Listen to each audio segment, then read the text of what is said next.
외국인과 기관의 선택 시간입니다. 수급이 들어오는 종목들 확인하면서 우리는 한번 따라 사볼지 말지 전략까지 이어가 볼게요. 자, 먼저 6개의 종목으로 압축을 해봤습니다. 일단 시장 안에서 반도체주가 강하고 2차 전지는 굉장히 약한데 그럼에도 불구하고 이 두 섹터로 수급이 들어온다라는 게 포착이 됐습니다. 먼저 이수페타시스는 외국인과 기관의 동반 매수 들어오고 있고요. 삼성 SDI 물량이 많진 않지만 역시나 외국인의 수급이 포착됩니다. 화면엔 없는데 에코프로도 오늘 외국인 투자자들이 강하게 매수하고 있다는 점 2차 전지 쪽에선 눈에 띄는 상황이고요. 고영의 경우에는 호재가 참 많은 종목이죠. 기관 쪽에서 6거래 연속 매수세가 나오고 있습니다. 그밖에 셀트리온과 셀트리온 제약이 시장 대비 좀 선방을 해주는 주가의 흐름이 나오는데요. 외국인과 기관의 러브콜이 들어오는 상황이고요. 이오테크닉스는 기관 쪽에서 3거래일 연속 사자세, 에코프로 머티리얼즈도 기관 쪽에서 11거래일 연속해서 매수하고 있어서 일단 주가 자체는 오늘 급락인데 매수세가 왜 들어오는 건지 이런 부분도 좀 이야기를 나눠보겠습니다. 자, 현재 주가 흐름도 확인을 해봐야겠죠. 오늘 가장 탄력이 좋은 쪽은 이수페타시스입니다. 현 구간에서 약 17% 급등을 잘 유지해주는 상황이고요. 고영의 경우에도 빨간불 들어와 있고 그밖에 셀트리온, 이오테크닉스 각각 5%대 오름권역, 삼성 SDI, 에코프로 머티, 2차 전지 쪽만 유일하게 파란불을 켜고 있습니다.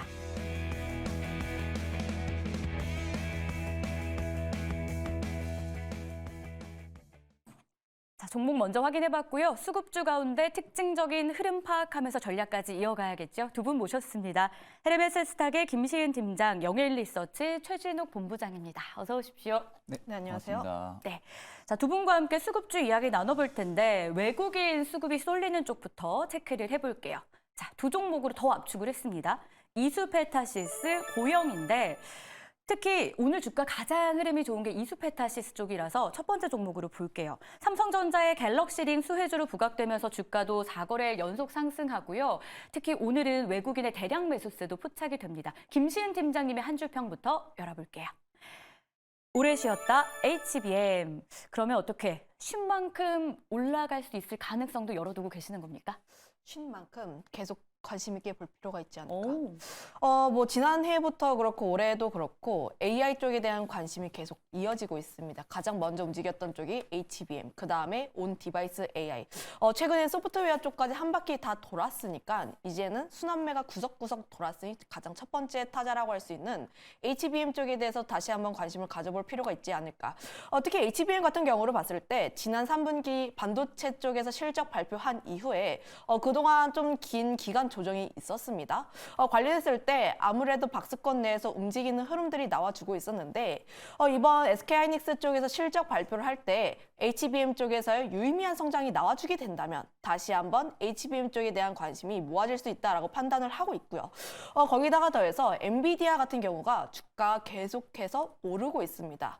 이수페타시스가 엔비디아에 직접 PCB를 납품을 하고 있는 국내 유일한 기업인 만큼 관련했을 때 좀 동조화 흐름이 나와줄 필요가 있는데 우리나라 같은 경우는 아직 좀 그런 흐름들이 나와주고 있지는 않거든요. 하지만 모멘텀이 차곡차곡 쌓이는 만큼 관련 모멘텀이 주가가 상승을 할 때는 뻥 한 번 터져줄 가능성이 높기 때문에 오늘 같은 경우는 주가의 흐름을 박스권 상단내를 어떻게 뚫는지 여부가 가장 중요하다라고 판단을 하고 있긴 하지만 주가가 눌리더라도 HBM 관련 종목군들 같은 경우는 오히려 눌렸을 때 계속해서 관심 있게 봐야 하는 종목이 아닐까라고 보여지고 있습니다. 알겠습니다. 계속해서 관심 갖고 봐야 될 종목이다. 이수페타시스 이야기 들어봤고요. 그럼 과연 최진욱 본부장님은 이 종목에 대해서 어떤 의견일지 역시 한 줄 평으로 열어보겠습니다. AI 시장 가속화에 따라서 수혜가 기대된다라고 남겨주셨는데 AI 시장이 확대되면서 이 수혜주가 점점 늘어나는 듯한 분위기예요. 수혜주 찾기에 굉장히 발빠르게 나서는 모습인데 이수페타시스는 어떤 쪽에서의 수혜가 기대되고 있습니까? 사실은 이제 온디바이스 AI 쪽이나 HN 둘 다 동시에 좀 수혜를 받을 수 있지 않을까라고 좀 생각을 하고 있거든요. 일단 오늘 뭐 수급적인 면만 봐도 지금 프로그램 매수세가 상당히 많이 들어와주고 있습니다. 지금 거의 400억 가까이 지금 매수세가 잡히고 있는 부분들인데 그간 이수페타시스 쪽에 대한 프로그램 매수세를 보게 되면은 굉장히 좀 쉬어가고 있는 흐름들을 꾸준하게 보여주다가 오늘 좀 대량으로 지금 매수세가 좀 터지고 있는 부분들인데 일단 지금 부근에서 이수페타시스의 좀 앞으로 성장성 부분들을 놓고 본다고 하게 되면은 밸류를 감안했을 때 좀 좀 매수를 해도 좀 밸류상 좀 매력적인 구간이 아닌가라는 느낌에 지금 계속해서 매수가 들어와주고 있는 것으로 지금 생각이 드는데 일단 우호적인 AI 시장 쪽의 업황이 계속되면 될수록 이스페타시스 같은 경우는 성장성이 확고하게 나와줄 가능성이 좀 높다고 보고 있습니다. 특히 뭐 Q 측면에서도 이제 북미 제품군에 있어가지고 계속해서 다변 현상들이 일어나고 있는 상황이고요. 또한 지금 추가 고객사 확대까지 나올 가능성이 높기 때문에 뭐 Q 측면으로도 충분히 긍정적으로 바라볼 수가 있는 상황입니다. P 측면 같은 경우도 뭐 제품 믹스가 계속해서 개선이 되고 있는 상황이고 기판 업체 중에서도 어떻게 보면 좀 AI 쪽에 대한 좀 수혜를 좀 충분히 또 볼 수 있는 또 유일한 기판 업체 중에 또 하나이다 보니까 앞으로 판가 상승 부분들도 좀 긍정적으로 나와줄 가능성이 좀 높다고 보고 있는 기업 중에 하나입니다. 그렇기 때문에 최근에 좀 박스권을 좀 쉬어가고 있었던 이 고가 박스권을 지금 돌파해주고 있는 장대 항목이 좀 들어와주고 있기 때문에 일단 수급적인 면이 장 마감 때까지 끊기지가 않는다 하게 되면은 추가적인 상승 역시도 충분히 열려 있다고 보고 있는 상황입니다. 수급이 일단 외국인 쪽에서 대량으로 들어오고 있는데 이 흐름이 마감까지 이어진다면 추가적인 상승의 룸도 열려 있다라는 판단. 자, 그렇다면 두 분 이 구간에서 매수 괜찮다고 보시는지 팻말로 한번 정리해 보겠습니다. 들어주시죠. 두 분 다 오해 의견으로 일치된 이수페타시스였습니다. 자, 이어서 두 번째 종목 고영으로 넘어가 볼게요. 반도체 장비주, 그 가운데 검사 장비 1위 기업으로 저희가 고영에 대해서 참 잘 알고 있고요. 뇌 수술용 로봇을 서울대병원에 공급하는 등 참 긍정적인 재료가 많은 기업이다라는 생각이 들어요. 김시은 팀장님의 한 줄 평부터 보겠습니다. 의료용 로봇 사업 본격화라는 핵심 포인트를 짚어주셨는데 자, 일단 뭐 특정 뇌 수술 시에는 수술 시간을 4시간까지도 단축시켜주는 그런 기술을 가지고 있더라고요. 그럼 주가는 어떨까요? 아무래도 관련 모멘텀이 있는 만큼 기대감은 먼저 선 반영될 수밖에 없다. 어. 이 기업을 보게 되면 아무래도 매출 비중으로 따지게 되었을 때 반도체라든지 디스플레이 쪽에 대한 검사 장비가 좀 굉장히 높습니다. 그거에 따라서 실적 같은 경우도 지난해 좀 좋지 않을 것으로 보여졌는데 다만 긍정적으로 보여지고 있는 쪽은 로봇 사업에 진출을 했다는 것이죠. 로봇 사업 같은 경우는 지금 우리가 실적으로 인해서 주가가 올라가는 것이 아니라 앞으로 로봇 산업이 성장을 하고 이쪽 시장이 성장을 하기 때문에 실적이 조금 더 나아질 것이야 라는 기대감에 의해서 올라가는 것입니다. 고영 같은 경우도 봤을 때 아직까지 납품을 하고 있는 그러니까 좀 병원 자체가 많지는 않은 상황이에요. 세브란스 병원을 비롯해서 국내 같은 경우는 약 4개 정도라고 보시면 좋을 것 같은데 다만 앞으로 레퍼런스를 확보를 했고 고객사를 추가적으로 확대할 수 있다는 기대감. 올해 같은 경우는 미국 FDA 승인을 좀 예정되어 있어서 관련했을 때 승인을 받게 된다면 해외 진출에 대한 모멘텀도 함께 받을 수가 있어서 이런 기대감을 함께 받아서 추가적으로 상승이 가능하다라고 보시면 좋을 것 같습니다. 비슷한 예로 제우스라는 기업이 있는데 제우스 같은 경우도 반도체 세정 쪽이기도 하고요. 관련했을 때 로봇 사업이 좀 부각이 되면서 반도체가 부각될 때도 제우스, 로봇 쪽에서 부각될 때도 제우스라는 기업이 함께 움직였습니다. 그런 측면에서 봤을 때 고영 같은 경우는 반도체와 로봇 쪽을 함께 잡았다라고 보시면 좋을 것 같아서 이런 모멘텀이 다양하게 있는 종목군들 같은 경우는 계속 관심 있게 볼 필요가 있지 않을까 짧게 정리하겠습니다. 역시 모멘텀 있는 종목은 주가도 갈 가능성이 높다라는 김시은 팀장의 판단이었고요. 최진욱 팀장의 의견도 본부장님의 의견도 들어보도록 할게요. 온디바이스 AI, HBM 수혜가 예상된다. 오늘은 아무래도 섹터가 AI 반도체가 너무 잘 가고 있다 보니까 뭐 코스피가 지지부진해도 반도체는 계속 뭐 신고가 경신하는 종목들이 나와요. HBM, AI 이 얘기를 할 수밖에 없는 상황인 건가요? 그렇죠. 이제 아무래도 이제 고영 같은 경우 검사 장비 쪽에서 좀 특화를 가지고 있는 또 기업들이기도 하고 아까 먼저 앞전에 김시 팀장이 로봇 쪽 이야기했기 때문에 제가 이쪽 부분으로 좀 이야기를 좀 패스하고 말씀해드리게 되면은 일단 지금 온디바이스 AI 쪽이랑 HBM 쪽에 있어서 검사 장비 업체로서 충분하게 수혜가 앞으로 긍정적으로 작용을 해줄 가능성이 좀 높은 기업 중에 하나라고 생각을 하고 있습니다. 일단 지금 어드밴스드 패키징 공정 부분들이 있어서 뭐 온디바이스라든지 HBM 쪽에 대한 검사 수요가 충분히 증대를 해줄 가능성이 좀 높은 상황이 있는 상황이고요.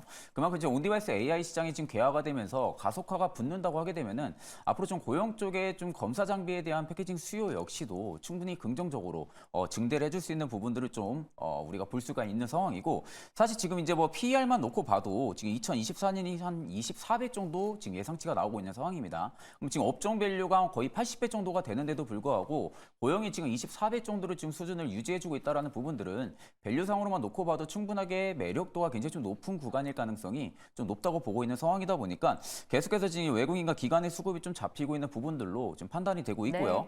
네. 그만큼 이제 글로벌 반도체 기업들도 계속 AI 쪽에 대한 시장의 좀 성장성이라든지 앞으로 좀 공격적인 투자 부분들을 단행을 한다고 하게 되면은 결국 고용에 대한 검사 수요도 충분히 증대를 해줄 수밖에 없기 때문에 좀 같이 동반 성장을 할 수 있는 좀 하나의 좀 키를 가지고 있는 종목이라고 좀 생각을 하시면 되실 것 같습니다. 알겠습니다. 팻말로 그럼 정리 한번 해볼까요? 고용에 대해서 일단 내용 자체는 굉장히 긍정적인 모멘텀들에 대한 이야기를 많이 해주셨는데 투자도 어떨지 보겠습니다. 들어주세요. 본부장님 한번 좀 정리해 주실까요? 투자 포인트, 좀 시점을 다시 잡아야 될까요? 사실 지금 이제 강한 대금이 쏠리고 있는 부분들은 많은데 앞전 고점 대비해서는 거래 대금이 너무 안 터지고 있거든요. 그렇다는 것은 지금 일단 17,000원, 17,900원대 네. 밴드가 좀 저항이 크게 작용할 가능성이 좀 높거든요. 그럼 지금 밴드 저항을 맞고 좀 떨어질 가능성도 좀 높기 때문에 일단 한 며칠 정도 추이를 거래 대금들이 터지는 것을 네. 좀 체크를 한 다음에 박스 상단을 충분히 돌파해주는 지금 파급력을 좀 보고 나서 돌파 매매 관점으로 좀 접근을 해보시는 게 맞지 않을까 그렇게 보고 있습니다. 거래 대금을 좀 보자. 김시은 팀장님은 그럼에도 불구하고 현구간 매수 괜찮은 충분히 모멘텀 있는 기업이다. 이렇게 정리해 보겠습니다. 자, 이번에는 기관 쪽에서 수급 들어오는 종목들도 봐야 될 것 같아요. 두 종목으로 압축했는데요. 보시죠. 이오테크닉스 그리고 에코프로 머티입니다. 이오테크닉스의 경우에는 AI 반도체가 어쨌든 주도주로 오늘 계속 이야기가 나오는 상황인데 장비의 존재감이 좀 강하다 보니까 여기가 찐수의 주인지 이야기를 나눠봐야 될 것 같아요. 김수인 팀장님의 한 줄 평 보겠습니다. 전고점을 돌파했다라고 포인트 남겨주셨는데 어떻게 고점 계속 높여갈 수 있을까요? 오늘도 뭐 12%까지 오르기도 했더라고요. 그런데 오늘 차트 흐름을 보면 윗꼬리가 살짝 조금 길긴 해요. 네. 관련했을 때 좀 주가가 전고점을 돌파를 했다는 것은 좀 긍정적인 요소로 보여지고 네. 있긴 하나 최근 단기간 급등에 따라서 약간의 차익이 나올 수 있다는 점은 좀 고려를 해볼 필요가 있다는 부분이 있습니다. 그럼에도 불구하고 우리가 이오테크닉스를 봐야 하는 이유는 기대감에서 점점 그 기대감이 구체화가 되고 있다는 측면에서 보시면 좋을 것 네. 같은데 삼성전자와 협업을 진행을 하고 있습니다. 패키징 장비에 대한 기대감이 굉장히 높다라고 보시면 좋을 것 같은데 그동안 하이브리드 본딩 쪽으로 가게 되면서 D램을 붙이게 됐을 때 솔더블로 진행을 하겠다라는 기대감이 있었고 관련했을 때 레이저 스텔스 다이징 장비를 사용할 것이다라는 기대감만 있었는데 최근 들어서 삼성전자와의 협업이 나왔죠. 구체화된. 네, 구체화가 되었다 보니까 앞으로 실적에 대한 기대감도 붙었다라고 보시면 좋을 것 같습니다. 관련했을 때 그로 인해서 원래 반도체 소부장 쪽이 일본이 굉장히 강했어요. 점유율 측면도 봤을 때 굉장히 강했는데 이오테크닉스가 국산화 진행하게 되면서 관련 부분에 대한 시장 점유율을 조금씩 높여나갈 것으로 전망하고 있어서 중장기적으로 봤을 때 이오테크닉스 같은 경우는 계속 관심 있게 볼 필요가 있다. 다만 단기적으로는 차익 매물이 나올 가능성은 조금 있긴 하지만 네. 이런 부분은 좀 주가의 추이를 살펴볼 필요가 있다 정도로 정리하겠습니다. 네, 좋습니다. 자, 그럼 이어서 최진욱 본부장님의 이오테크닉스 관련 한 줄 평 의견 보겠습니다.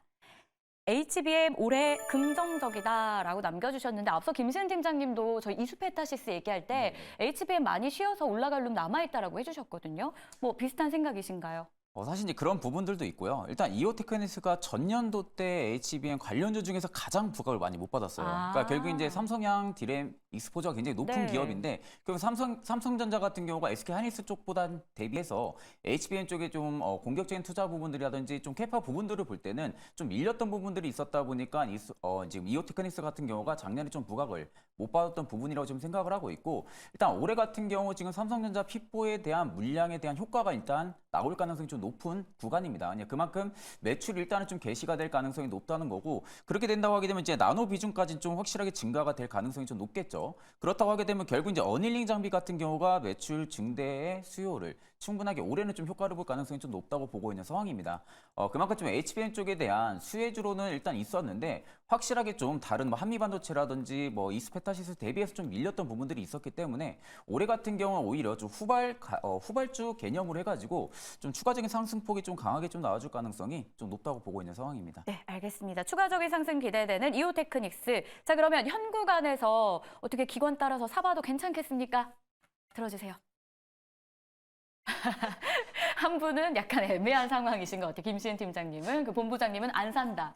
뭐 애매한 이유가 있지 않겠습니까? 저도 좀 반하길래 따라 해봤는데 긍정적으로 보고 있긴 한데 네. 지금 자리에서 추가적으로 봐야 하는 건 앞서 이야기를 했다시피 지금 주가의 상을 조금 더 추가적으로 볼 필요가 있다는 점 네, 한번 차익 매물. 정리해 보겠습니다. 알겠습니다. 이렇게 해서 정리 마무리하겠고요. 마지막 종목 남겨두고 있습니다. 기관이요. 이 종목을 지금 11거래일 연속해서 사고 있어요. 그래서 2차 전지 투심이 약한데도 도대체 왜 사는 걸까라는 궁금증이 있는 에코프로 머티입니다. 김시은 팀장님의 한 줄 평부터 열어볼게요. 패낫괴라고 남겨주셨는데 많이들 아시는 줄임말일 것 같긴 해요. 패시브 펀드가 낳은 수급 괴물이다라는 말이죠. 지난해 말에도요. 이 수급과 함께 주가 50% 가깝게 올랐었어요. 2월 달 주가 전망은 어떨까요? 좀 지지부진하지 않을까라고 보여지고 있습니다. 이미 그 패시브 펀드에 의해서 좀 움직인 게 아니라 MSCI 지수 편입에 대한 기대감 때문에 자금이 유입이 될 가능성이 높다라는 기대감에 의해서 에코프로머티가 좀 강한 상승세를 보였는데 물론 현재 시점에서 에코프로머티 같은 경우는 좀 의견이 분분하긴 합니다. MSCI 편입이 되느냐 안 되느냐. 시가총액 같은 경우에는 좀 요건을 충족시켰으나 유동 비율이라든지 단기 급등에 대한 조건이 해당되면서 2월 MSCI에 편입이 되는지 안 되는지 여부에 따라서 좀 의견이 많이 갈리고 있습니다. 거기다가 더해서 2차 전지 섹터 같은 경우는 현재 투자 심리가 그렇게까지 좋지는 않죠. 아무래도 Q단에서도 그렇고 P단에서도 그렇고 아직 좀 돌아서는 기조가 나와주고 있지 않기 때문에 관련했을 때 좀 이 부분 같은 경우는 조금 더 확인을 해볼 필요가 있다. 그로 인해서 지금 기관이라든지 연기금 쪽에서의 매수세가 들어오는 것은 지수 편입에 대한 기대감이라고 보시면 좋을 것 같은데 다만 이 부분 같은 경우를 봤을 때 현재 보유를 하고 계신 분들 같은 경우는 MSCI 편입 이벤트를 조금 노려볼 필요는 있겠다. 당장 매도를 하기보다는 관련했을 때 2월에 편입이 불발이 되더라도 5월이라든지 그 이후에 좀 요건들을 충족시키면서 편입 가능성이 있기 때문에 이런 부분들을 좀 확인해 볼 필요가 있긴 하지만 신규로 접근하시는 분들 같은 경우는 2차 전지 섹터 여전히 확인해 볼 필요가 있다 정도로 정리하겠습니다. 다소 보수적인 관점에서 일단 2차 전지 섹터 전체를 바라보고 있는 김시은 팀장의 의견이었고요. 최진욱 본부장의 의견은 그럼 어떨까요? 보시죠. 단기 충격 가능성을 염두에 두자라고 했는데 이 충격을 줄 요소가 있지 않겠습니까? 어떤 게 있을까요? 사실 일단 에코프로 BM 쪽 적자 전망 이야기가 좀 나온 상황이고요. 네. 근데 일단 2차 전지 쪽이 뭐 당연히 올해 1분기까지는 안 좋을 거라는 업황들에 대한 이야기는 작년부터 좀 많이 나왔던 부분들입니다. 뭐 그만큼 리튬 가격도 좀 많이 떨어졌던 부분들도 있었다 보니까 당연히 판가에도 영향을 좀 미쳤을 것이고요. 근데 이제 그럼에도 지금 계속해서 뭐 기관이라든지 연기금들의 매수세가 꾸준하게 좀 잡히고 있는 부분들은 사실 2월 이제 MSCI 정기 리뷰 심사가 지금 들어가고 있는데 에코프로머티가 지금 시총이 한 14조 정도 되는데 15조 거의 육박하게 지금 유지해주고 있습니다. 그러니까 보통 시가총액별로만 놓고 보면은 편입이 될 가능성 굉장히 높은데 단지 좀 단점이라 할 수 있는 부분들은 유동 비율이 좀 적다라는 거죠. 일단 이제 유동 비율 자체, 유동 주식 비율 자체가 좀 적기 때문에 일단 좀 편출이 될 가능성까지도 일단은 염두를 해둬야 되는 상황이다 보니까 일단 에코프로머티를 지금 다시 뭐 신규로 매수를 접근하기에는 다소 좀 무리가 있다고 보고 있고 만약에 좀 바닥이 잡힌다 하게 되면은 그때는 한 번 더 좀 트레이딩 관점으로 좀 접근은 유효하지 않을까라고 보고 있습니다. 신규 접근은 바닥을 확인하고 들어가는 게 좋겠다. 그럼 X를 드시지 않을까라는 개인적인 추측이 드는데 한번 확인해 볼까요? 들어주시죠. 네, 두 분 다 에코프로 머티는 안 산다. 현 구간에서 좀 부담스럽다라는 판단입니다. 자, 이렇게 해서 수급을 통해서 전략 잡았습니다. 두 분과는 다음 주 이 시간에 다시 만나도록 할게요. 고생하셨습니다.